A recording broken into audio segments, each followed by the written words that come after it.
Olá, alegria de estar aqui com você, mais um Cá Entre Nós, continuando a conversa com a doutora Vanessa Amorim, especialista em Direito Imobiliário.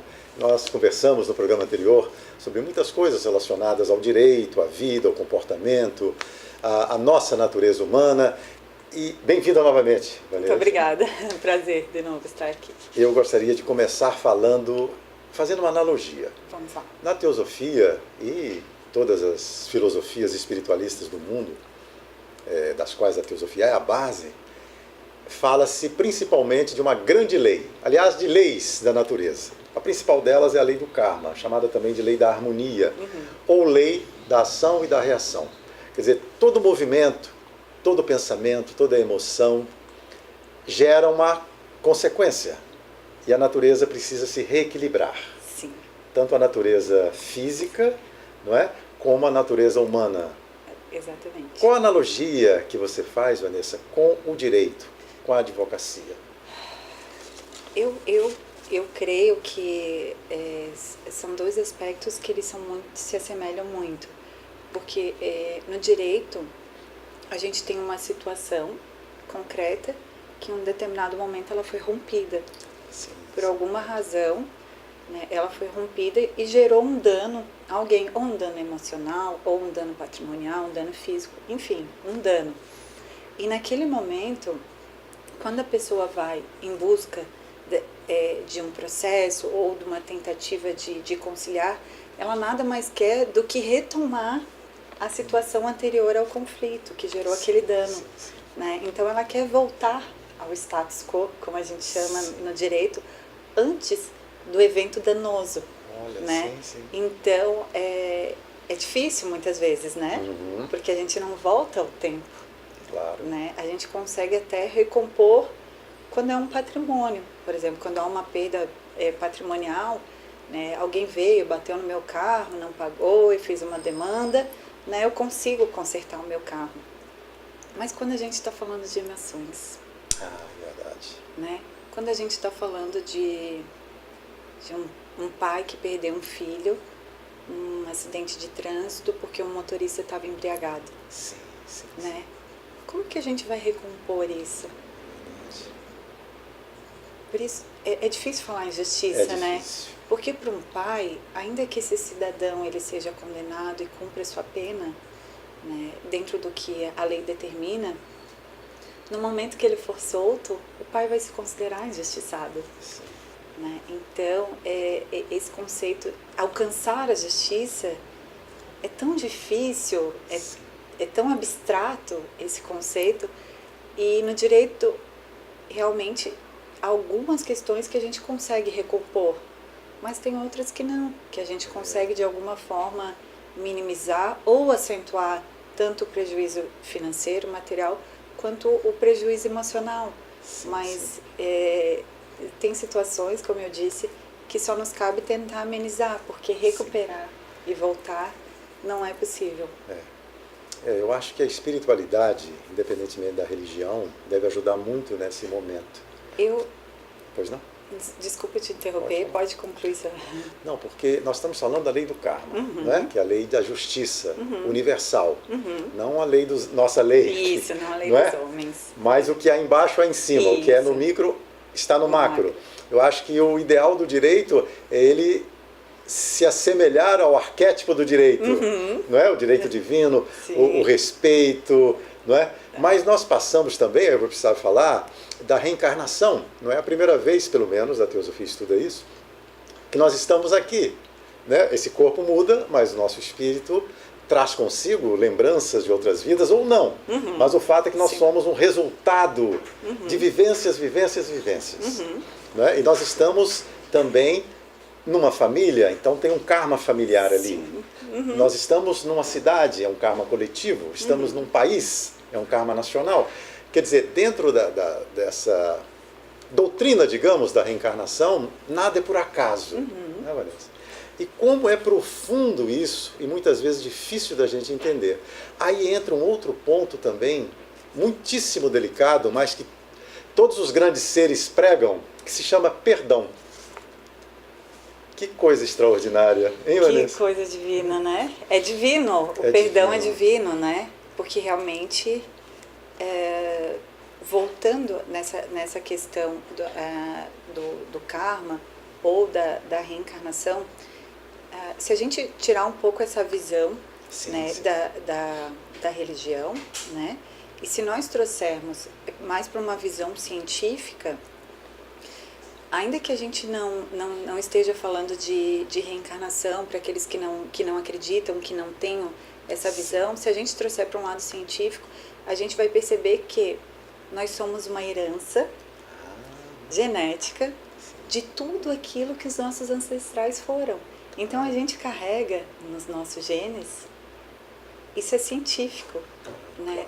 Toda a história ou tudo aquilo que foram os nossos ancestrais. E eu descobri isso também num momento que eu estava numa consulta e da onde eu sempre trabalhei, desde muito cedo, eu sempre provi a minha família, sempre ajudei de igual para igual o meu marido.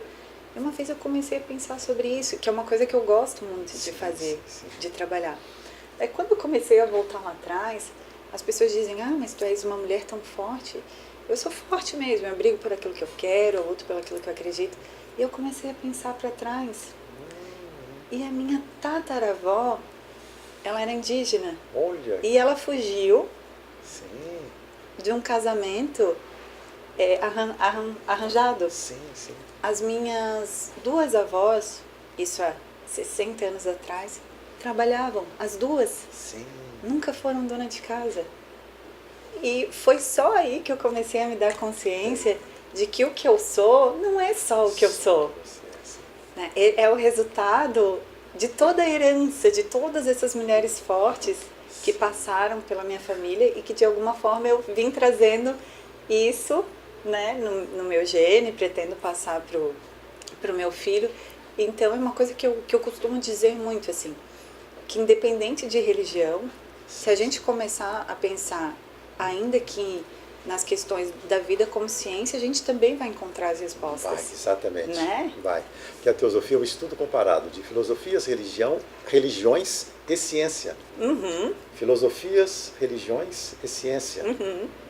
Ou talvez até ciências. Ciências. Não é? Porque tem várias abordagens, sim, cada vez mais. Sim, cada vez mais. Não é? Sim. Uhum. Então, tudo está interligado. E antigamente, em priscas eras, não é? Era assim, era tudo interligado. Depois, a civilização, principalmente a ocidental, talvez, foi compartimentando, fragmentando tudo, especializando nesse dedo, nesse outro, em vez de olhar o conjunto, né, Vanessa? Sim. E ancestralidade, você lembrou muito bem.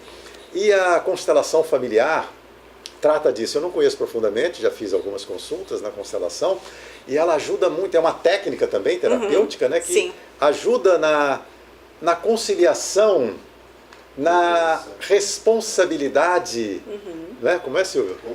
Compreensão, né? Da gente e das nossas relações. Exatamente. Não é?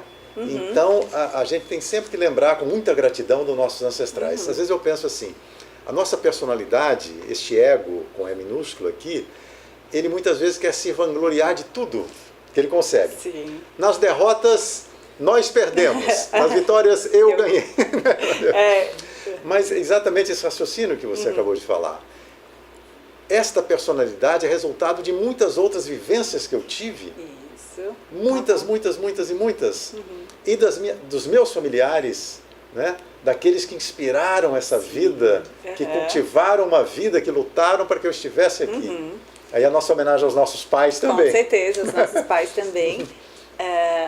Essa questão do direito, mais voltado para esse lado, que eu também, como eu havia comentado, eu vi uma vez uma publicação numa rede social e acabei não me aprofundando nisso, mas eu acho que é justamente isso que eu prego, Sim, né? sim. Que tentar entender o direito sob uma ótica maior, né? Tentar ver a situação num todo, tentar entender o que levou aquele conflito, levou aquele momento. Isso é ilusão, isso é muito filosófico, pode até ser, mas é o que eu acredito. Sim. Né? É o que eu acredito e é a forma como eu vou trabalhar. Né? E eu acho que se os operadores de direito tiverem cada vez mais essa visão, essa consciência, né, de que a situação ela é maior do que um processo, ela é maior do que um dano, ela tem por trás alguém que precisa ser ouvido, alguém que precisa ser orientado e alguém que não pense só no lado financeiro. Sim. Vou dizer, por exemplo, seria muito mais interessante para mim, como advogada, entrar com um processo, porque eu vou cobrar honorários para isso, do que eu tentar, não que num acordo extrajudicial eu não vá cobrar por essa conciliação. É meu trabalho também, né? Me exige da mesma forma, exige do meu intelecto, exige da minha energia, mas a gente cobra um valor menor, Sim. condizente com o trabalho realizado. A gente precisa se distanciar disso. A gente precisa pensar que eu tenho que fazer, é o que nós sempre prezamos no escritório, o melhor para o cliente. Sim. O que é melhor para o cliente? É uma demanda judicial ou é um acordo extrajudicial? Né? E eu acho que a gente precisa, o judiciário também, eu acho que precisa voltar os olhos mais para essa questão da conciliação, porque a conciliação ela não precisa ser só pré-processual, ela pode ser durante o processo. Sim. E o judiciário ainda não, no meu ver, ainda não está dando a devida importância a ter profissionais qualificados, né, para fazer a conciliação, para trabalhar, né, como nós conversamos aqui no início, cada juiz, né, dos grandes centros, por assim dizer, não do interior, que eu não conheço a realidade do interior, mas a gente está falando aqui na capital de juízes que tem 7 mil processos. Nossa. É uma coisa inimaginável um juiz ter 7 mil processos, 7 mil conflitos, né, sob a responsabilidade dele, para ele ter que resolver.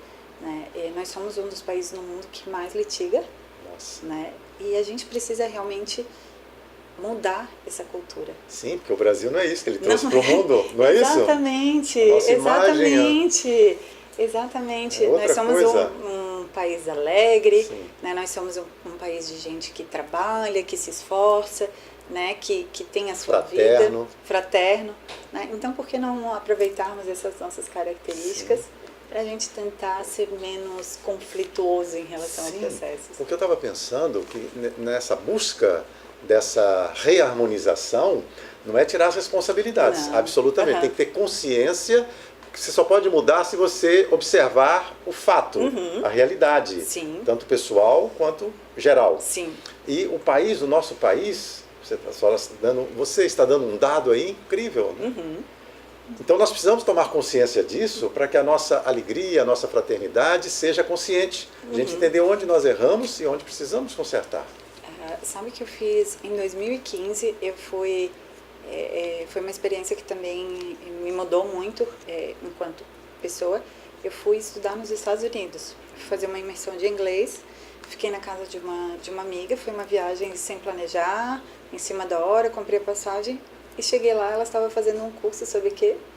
Mediação. Olha, ela fazia mestrado em Direito Internacional. E aos sábados, aos finais de semana, ela fazia esse curso sobre mediação e arbitragem. E eu acabei assistindo algumas aulas e estudando o material dela. Então, daí também, por um propósito, por um motivo que, quando eu comprei a passagem, eu não imaginava, né, não era essa a minha ideia, era só fazer uma imersão em inglês. Eu acabei voltando com uma bagagem, né, que me despertou para essa visão mais da mediação. Não foi por acaso, né? Não que eu fui para lá, que eu fiquei e que eu trouxe toda essa experiência e toda essa bagagem. Isso, nem por acaso nós estamos aqui conversando, né? Lá no encontro da sala, Dona Maria Aparecida, né? Alugamos a sala para a Sociedade Teosófica. Então, no programa de hoje, conversamos com a doutora Vanessa Amorim, especialista em Direito Imobiliário. Muito obrigado a você pela companhia e até o próximo Cá Entre Nós. Um abraço e até lá.